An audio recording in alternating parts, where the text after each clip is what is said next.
Assalamualaikum warahmatullahi wabarakatuh. Saya Putri Aulia dari kelas 1D dengan NPM 257833129. Di sini saya akan menjelaskan tentang pengertian LMS.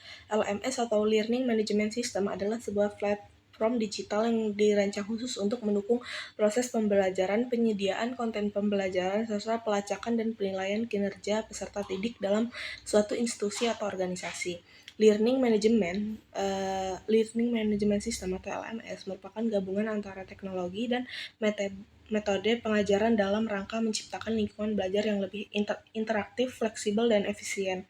Sejarah pengembangan LMS dimulai dari tahun 1990 dengan munculnya sejumlah perangkat lunak pendidik yang diperuntukkan bagi institusi pendidikan dan organisasi. Sejak saat itu, LMS telah mengalami evolusi yang signifikan baik dari segi teknologi yang digunakan maupun model interaksi dan kolaborasi yang dihadirkan dalam platform tersebut. Terus LMS ini juga secara umum bertujuan untuk memudahkan para pengajar dalam menyampaikan materi pembelajaran, terus mengatur interaksi online antara peserta didik dan instruktur, serta memperingkas tugas administrasi seperti pemberian tugas, pengumpulan jawaban, dan penilaian. Beberapa contoh LMS populer yang telah digunakan oleh institusi pendidikan dan organisasi di seluruh dunia meliputi Moodle, Blackboard, dan Canvas. Fitur-fitur utama LMS ini sendiri, ada beberapa fitur utama yang biasa ada dalam Learning Management System. Contohnya itu ada pengelolaan materi, pembelajaran, atau content management. Fitur ini bertugas untuk mengatur materi ajar dalam berbagai format seperti teks, audio, video, dan seringkali memungkinkan tutor untuk menggabungkan sumber daya luar seperti video, YouTube, atau tautan web.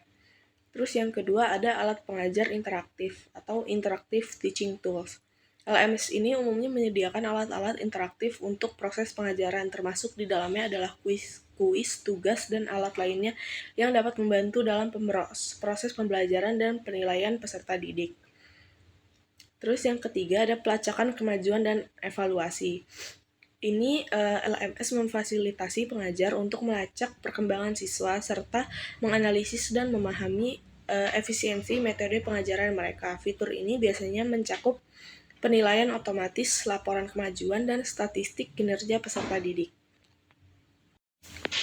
Yang kedua itu ada CMS. CMS itu Sistem Manajemen Konten atau yang biasa disebut dengan CMS adalah perangkat lunak yang membantu pengguna membuat, mengelola, menyimpan, dan memodifikasi konten digital mereka.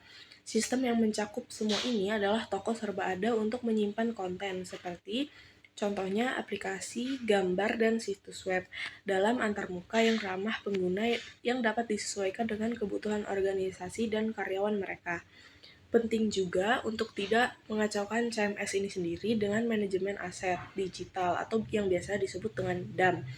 Terus kedua sistem saling melengkapi tetapi tidak dapat dipertukarkan. Perangkat lunak DAM mendukung organisasi dengan menyimpan aset digitalnya di satu lokasi terpusat. Dengan kata lainnya, CMS ini membangun dan mengelola konten untuk situs web mereka, sedangkan DAM hanyalah sistem untuk mengatur dan menyimpan file digital.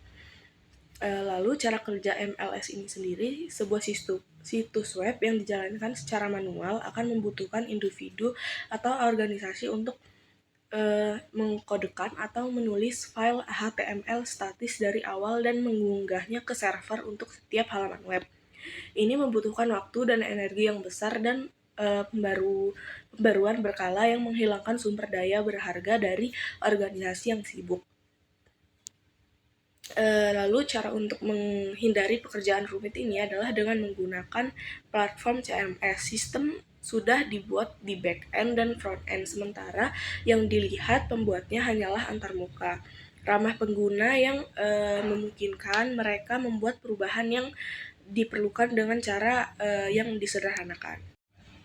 Yang terakhir, apa sih itu e-commerce? E-commerce itu adalah electronic commerce atau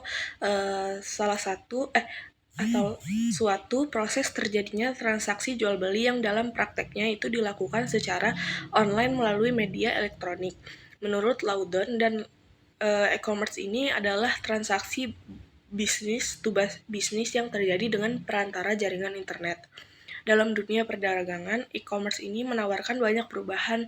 Proses jual beli tidak lagi membutuhkan pertemuan tatap muka seperti pada toko konvensional. Penjual dan pembeli hanya perlu melakukan proses transaksi online.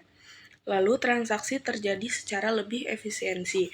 Saat ini sarana e-commerce adalah bukan hanya lewat telepon dan televisi saja, tetapi kini lebih sering menggunakan internet. Sebagian orang salah mengartikan antara marketplace dengan e-commerce dan menganggap keduanya sama. Padahal pengertian e-commerce ini sendiri berbeda dengan marketplace.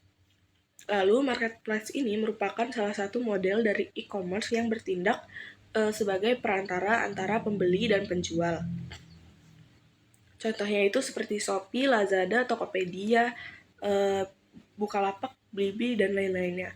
Jadi marketplace bukan merupakan aktivitas jual belinya, melainkan perantara yang mempertemukan penjual dengan pembeli secara online. Lalu sementara itu, bentuk lainnya e-commerce adalah berupa website atau aplikasi toko online yang dimiliki oleh suatu brand, perusahaan, atau bisnis rumahan.